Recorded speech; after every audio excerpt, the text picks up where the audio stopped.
أهلا بيكم في فيديو جديد. النهاردة إن شاء الله هنعمل الجمبري مع صوص الطماطم المتسبك مع الثوم والبصل اللي هيعمله طعم خطير يفتح النفس، ويتاكل الجمبري ده مع الرز أو العيش، وهيبقى وجبة خفيفة وجميلة. يلا بينا نبتدي الفيديو بتاعنا.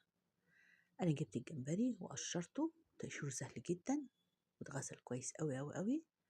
وبعد كده إن شاء الله هنشوف بنعمل بقية المكونات بتاعتنا. أول حاجة هنبتدي بيها هنقطع البصل مكعبات صغيرة أوي،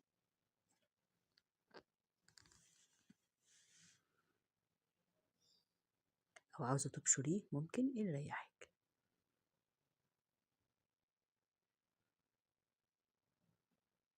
بالشكل ده. وبعد كده نقطع حوالي كده 3 فصوص توم كده، برضو قطع كده صغيرة.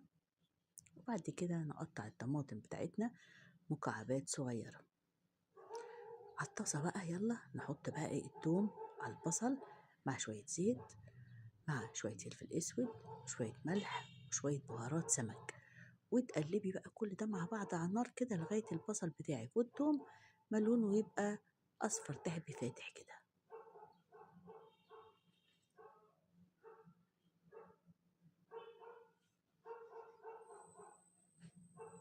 بعد كده هننزل بالطماطم بتاعتنا اللي احنا عملناها مكعبات. طبعا الريحة بقى خطيرة، طبعا بهارات السمك مع الطماطم والبصل والثوم مدين ريحة خطيرة. شوية كده تتسبك شوية، وبعد كده هننزل بالجمبري بتاعنا إن شاء الله.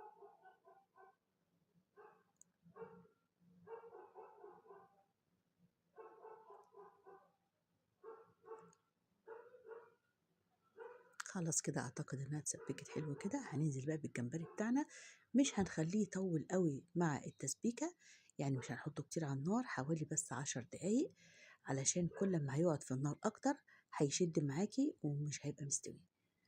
لو الفيديو عجبك او عجبك يا ريت ما تنسوش تشتركوا وتعملوا لايك عشان يوصلكم كل جديد، واشوفكم ان شاء الله في فيديو جديد. مع الف سلامة.